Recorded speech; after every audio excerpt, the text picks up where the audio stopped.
Let me show you the most extraordinary and innovative RPG realms ever created. These are worlds crafted exclusively for video games, free from the influence of pre-existing IPs, be it books, movies or tabletop games. Each one possesses a certain something that sets it apart. No run-of-the-mill generic fantasy or sci-fi fare will find its place in my selection. So join me as we explore these masterpieces. Chronologically, of course, we're civilized people. Behold the works of Gabriel von Sanchez. His art was ambitious in its scope. His masterpiece was, of course, Dance of the Anarchists. Sanchez then began to play Ultima Exodus, the role-playing video game from FCI. It was a strange turn. Sanchez loved the game, and he spent less and less time in the studio. He was never the same. Consider Man with Dog. Sosaria and later Britannia of the Ultima series, officially starting sometime in 1981 and lasting till 1999, in mid-space of course. I can't start a video about the most original RPG worlds and not mention one of the very first, the other contender being the world from the Wizardry series. The world of the Ultima series isn't here simply due to its age nor its seminal status of inspiration for many different titles to come, but also because it is a thoroughly batshit insane world, at least during its first trilogy when it was still called Sosaria. This was a setting where a medieval society had access to both magic and spaceflight. The world got a little bit more consistent once it became Britannia, starting from Ultima 4 onwards, but it still featured interesting multiverse aspects long before these would become common parlance in the mainstream, as well as generally having a philosophical and moral discourse in the background. A few of the titles dealing with the not so happily ever after aftermath of your hero's actions. What's a paladin? Citadel Station from the first System Shock could look at first glance as nothing more than a dungeon in space. And in all honesty, that would be pretty cool in itself and enough to make it on the list. However, the space station orbiting Saturn, while it acts like a multi-level dungeon, is a far cry from what you'd expect from a first-person dungeon crawler of the time. The main thing that sets it apart from the start is its blend of sci-fi and horror themes, combining cyberpunk aesthetics with the claustrophobic feeling of being trapped in a floating, haunted tin can. A very advanced haunted tin can, but a tin can nonetheless. Kinda like that Event Horizon movie. The station is populated with highly atmospheric and thematic areas, as well as plenty of opportunities for emergent gameplay and storytelling, but the even more interesting thing is your protagonist is partly responsible for everything happening around them. And much like with the Ultima series earlier, it's always that little bit more intriguing when you're acting within a world you have already affected. But of course, Citadel Station's experience wouldn't be complete without the ever-present and ominous voice of the game's antagonist, the AI Shodan, who adds extra layers of thick tension and psychological horror to what could just as well be a horror thriller setting, if not for the copious amounts of fighting back you do. By the way, a complete remake of the game was released in 2023. Welcome to the throne of God, mortal. The world of Enroth might seem to be a bit too much of a traditional high fantasy setting for a list meant to have unique and original worlds. And on the surface, that's a correct assessment. What sets the world of Enroth apart from other similar settings is that it is part of two inarguably classic gaming series. And it's one of the few worlds, maybe the only one, that you get to explore from different visual perspectives as well as from different game genres. Because Enroth is featured both in Heroes of Might and Magic 1-3, which is a turn-based tactical RPG series, and in Might and Magic 6-8, which is a first-person party-based dungeon crawling RPG series. Enroth transcends the base aesthetics of a fantasy realm, embracing magic and mysticism as a fundamental aspect of its identity, boasting an array of magical creatures, artifacts, spells, and simply fascinating locations and events, regardless which point of view you explore it from. And if you want to find out more about the Hero series, you can find my videos on them in the description. Arathia must not fall to its enemies.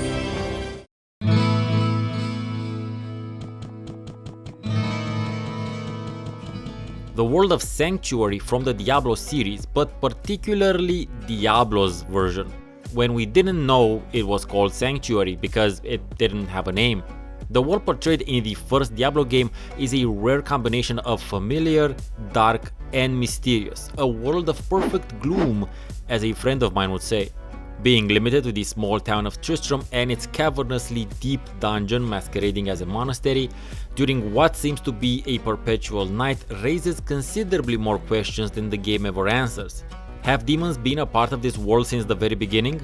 Most of the threats in the game can be explained by the corruption that follows Diablo's presence, but not all of the threats are demonic in nature. How did humanity manage to not only survive but also evolve well up into the medieval era alongside what appear to be larger populations of goatmen and the bat-like winged fiends? What other weird creatures exist out there waiting in the dark, dense foliage of the thick forest situated at the outskirts of Tristram? There's obviously an entire realm out there, because merchants exist, the town has an inn, Deckard Cain must have come from somewhere, Adria as well. So many questions. Hello, my friend. Stay a while and listen.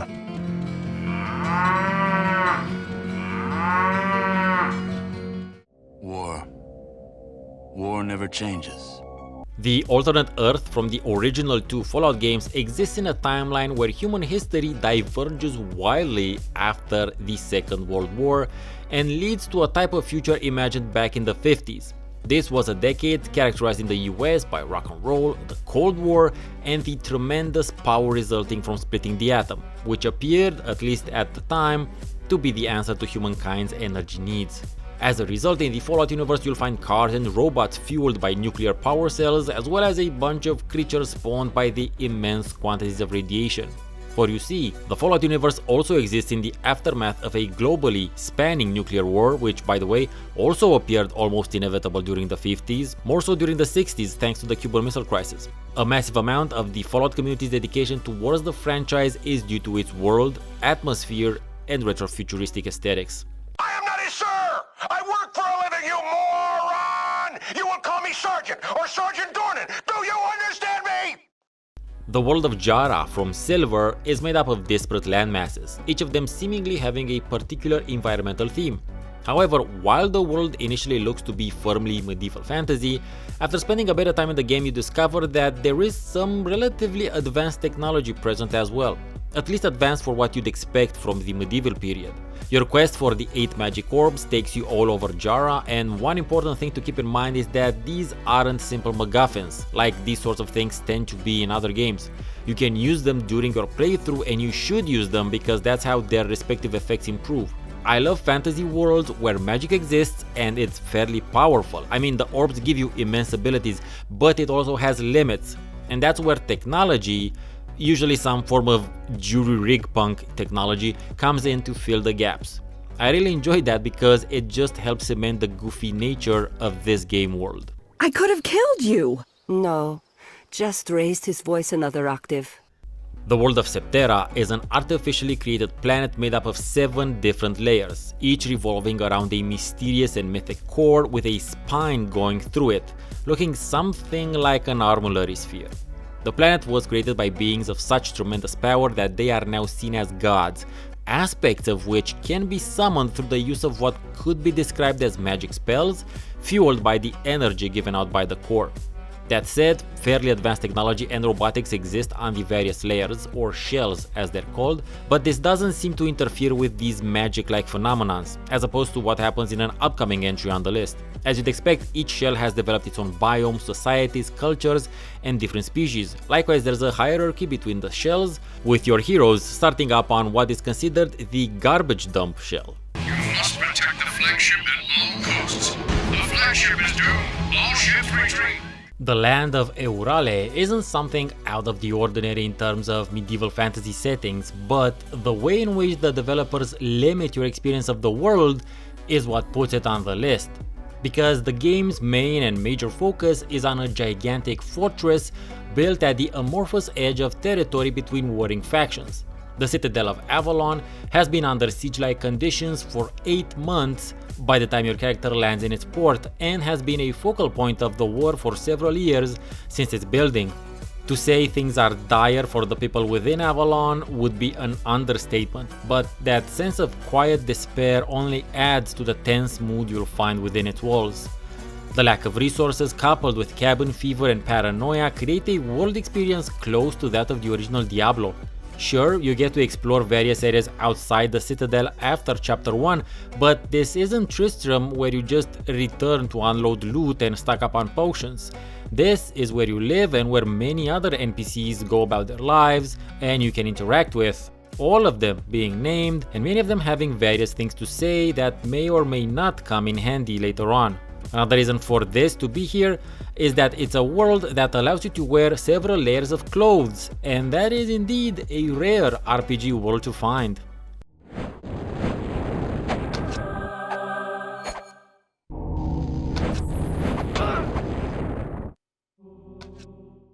The world of the Gothic series may seem to be a fairly traditional Western medieval fantasy setting. However, much like with Diablo Sanctuary, I am limiting this entry to the first game.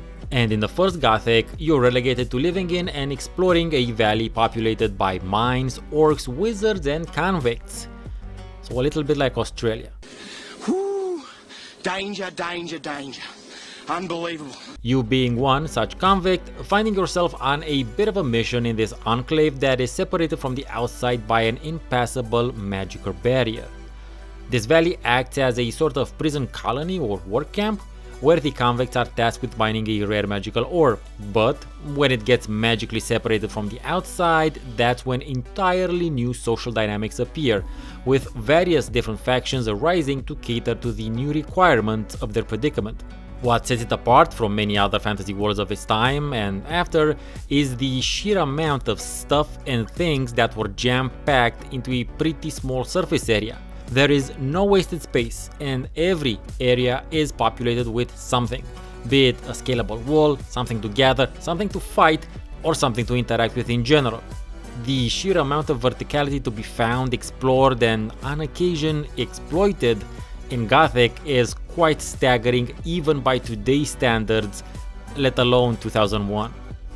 Both Gothic 1 and Siege of Avalon are great examples of how less can be more. Welcome to the colony. Anachronox is a deeply mysterious artificial planet, set in the center of a likewise mysterious network of fast travel points situated around the galaxy, which humanity stumbles upon during its exploration of the cosmos. This would be strange enough to make it on this list, and it was definitely sufficient for the makers of Mass Effect to obviously bite from. However, that is not where the uniqueness of this world stops. The planet's surface shifts constantly, making certain areas unavailable during the transition process, and due to the still unknown technologies within, it makes walking up walls a normal part of the day. What further cements this planet's spot on this list is the comedic gumshoe / quasi-noir vibe of the story and narrative happening on and in Anachronox. The money, Boots. Or next time, I mix and match.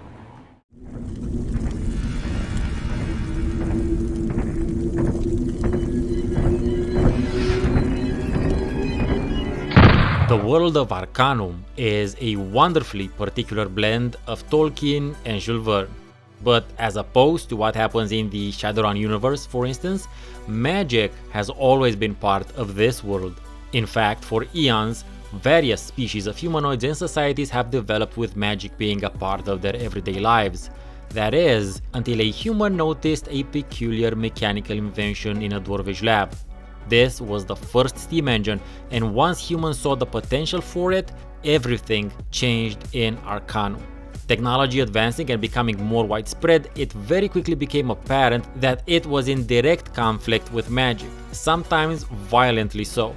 As such, the world of Arcanum is becoming steadily segregated between magical and technological societies. Arcanum is almost as if Middle-earth goes through an industrial revolution sometime during the 18th century, with all the promise and turmoil that such an event would entail. You, my friend, it's all up to you.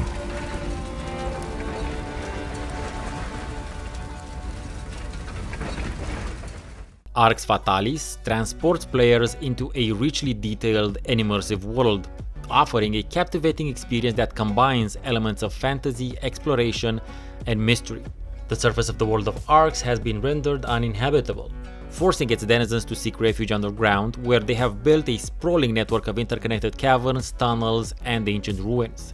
Within this legitimately dark and mysterious world, players encounter a diverse array of creatures, species, and factions, each with their own motivations and agendas. From the numerous goblins and enigmatic snake-like Sisters of Edurneum to the powerful trolls, the inhabitants of Arx are as intriguing as they're dangerous.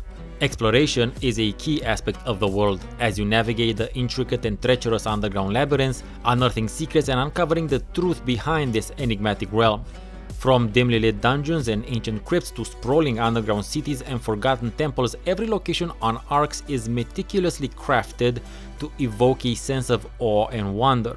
I know it might look like an overly complex dungeon, but the underworld of Arx is a living world, a place where the inhabitants go about their daily business, go to sleep and eat and whatnot.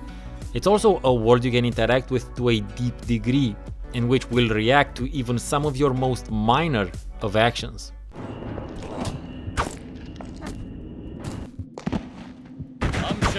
We got him! Morrowind. Granted, I could have said the entirety of Tamriel, but seeing as how several of its provinces got their own dedicated games, I consider they can work as standalone worlds for the purpose of this list. So why Morrowind and not Skyrim? Well, Morrowind's landscape is dominated by the volcanic island of Vvardenfell, a sprawling landmass offering truly staggering sights like towering mushroom forests and desolate ashen wastelands. The presence of the iconic Vivec city with its distinctively organic and architecturally impressive designs further adds to this province's allure. The surreal and alien beauty of Vvardenfell instills a sense of wonder and unparalleled exploration, setting it apart from other provinces. Morrowind boasts intricate social and religious systems developed by the native dark elf species known as the Dunmer. Within this society, noble families vie for power, while the Tribunal Temple, a theocratic institution venerating 3 living gods, holds great influence. Such complex political and religious machinations provide a rich backdrop for immersive experiences.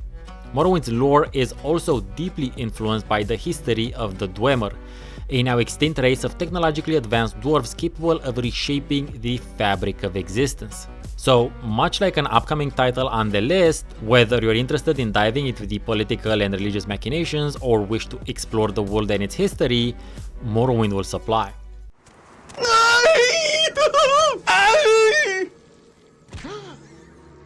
The Red Planet is criminally underrepresented in RPGs, and that is one reason why this version of a future post-apocalyptic Mars is on the list. But not the only one. This is also a Mars of futuristic technology and Victorian-inspired clothes, a blend of advanced machinery with industrial retro-futuristic designs contributing both to the unique visual style of the game as well as to its atmosphere. This is a world that is simultaneously advanced and decayed, reinforcing the idea of a society in turmoil and of general dystopia. What makes it intriguing to investigate is the opportunity for you to learn more about the planet's recent past and the social and political interactions of its residents. The game is not great, but the world in Mars Warlogs definitely is. Holy shit, you sure? Relics? The world in Age of Decadence is a unique blend of ancient history Earth and a post-apocalyptic setting. There's a lot of mystery relating to what exactly happened in this world's past. There are mentions of cataclysmic fights between gods and demons which have laid waste to the world, these being summoned by 2 ancient civilizations which were in turn destroyed by these otherworldly entities. One of those 2 was called the Empire, which can only be described as the equivalent of our mid-space Roman Empire in terms of organization, names, and overall aesthetic themes. This war led to the ruination of most cities and the destruction of the majority of the civilized world as people knew it. Humanity now being forced to concentrate into only a few city-states, with the wasteland between them being braved only by raiders and those crazy enough to think they can grow enough food outside the protection of a major settlement. Whether you want to explore the mysteries of the past or delve deep into the political intrigue, the world in Age of Decadence will be merciless. A world where it is advisable to avoid direct physical conflict as much as possible.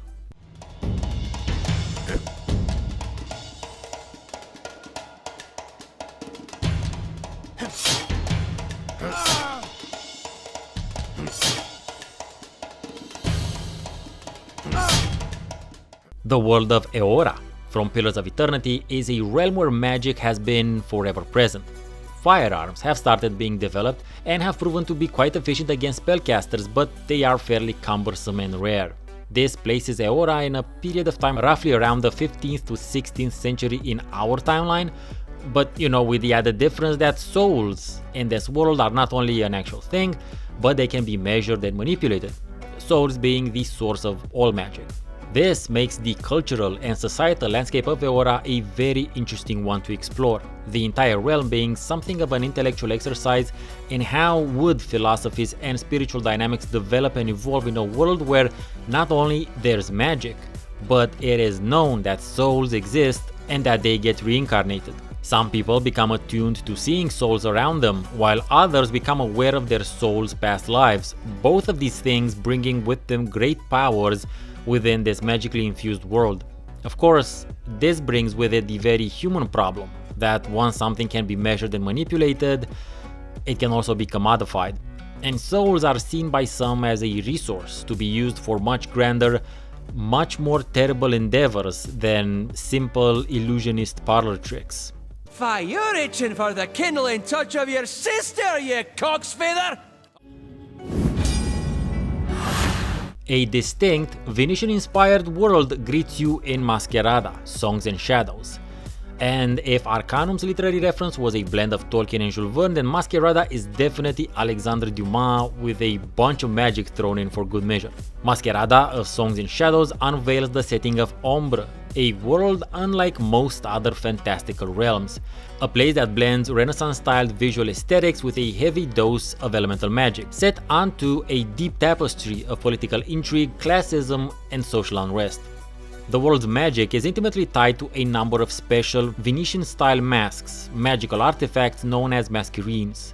Anyone who wears a masquerine has access to its elemental magics, and this creates an extra layer of gunpowder atop the class unrest powder keg which exploded 5 years ago when the lower classes stole masquerines and began fighting the higher class, called the Masquerada. The world environment heavily resonates with Venetian architecture and canal-laden charm, while its hand-drawn and cel-shaded feel alongside the comic panel-like interludes give the entire setting this adventure cloak and sword sort of atmosphere, much like a novel by Alexandre Dumas. Sir, I swear, I didn't... The world of Terratus from Tyranny isn't that special when you look at it in general. It is a high fantasy, low technology world. There's magic, extremely ancient ruins, and a seemingly immortal magic overlord who has what appears to be godlike powers and has conquered almost every piece of land. Yes, the game is called Tyranny because evil has won. Not only that, but you're working for it. And that is what makes the world in Tyranny so interesting. Yes, it's quite intriguing to find out what happened to this old civilization and to try to find out more about this overlord named Kairos.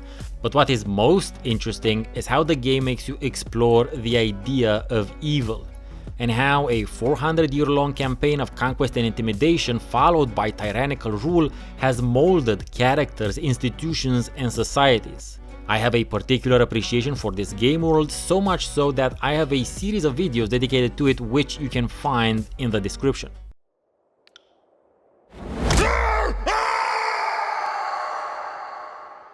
The Outer Worlds transports players to an alternate timeline, distant future, brimming with space colonizing, FTL travel, cryosleep tech, terraforming, and megacorp branding.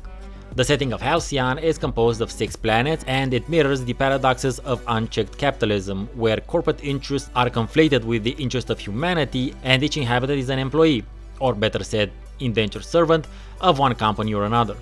The general atmosphere of Halcyon is that of a quirky, retrofuturist vision of the future, maybe foreseen sometime in the 1970s of our non-alternate timeline. A blend of Wild West exploration, crazy weird science, and political intrigue. And if you think that sounds maybe a little bit too close to Fallout's world, there are other, more or less subtle references to that setting, seeing as how Obsidian, the studio behind The Outer Worlds, was also the studio behind Fallout New Vegas. And in case you want to watch a super deep dive into that game and its DLCs, do I have a video for you in the description. reviving someone after so long leads to some quite horrifying results. It's called explosive cell death, but it's really more of a liquefaction. The generational starship is one of the most deeply interesting and fascinating sci-fi concepts out there, and suffice to say, likewise deeply underexplored in the video game medium. In Colony Ship, a post-Earth role-playing game, you not only get to explore this concept, but a post-apocalyptic version of it, because the colony ship in this game is your entire world, and it's been through some shit.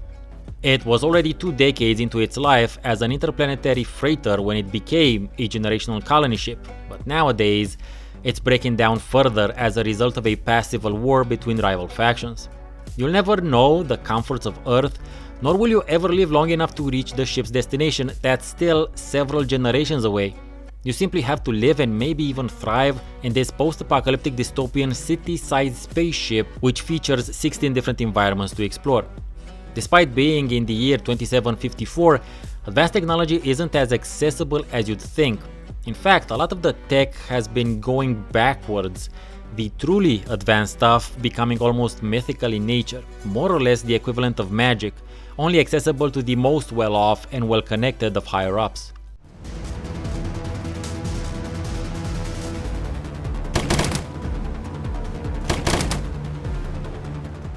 The world of Encased is also an alternate timeline where it is the 1970s, and a strange alien-seeming artifact or region called the Dome is found in the desert. The Dome hides a labyrinth of tunnels and locations populated by highly advanced technology, weird artifacts, automated systems, and strange phenomena not present in the rest of the world. The Dome is being explored by a giant corporation formed by the governments of the world's most powerful countries, and it is made up of 5 different wings or factions basically. Oh, and here's the twist: whoever enters the Dome can never come out. That's 21 unique and original RPG video game worlds. How many of them had you never heard of before? Let me know in the comments. I've been Stephen Ansons, I have a Patreon. Thank you very much for watching and have a great rest of your day.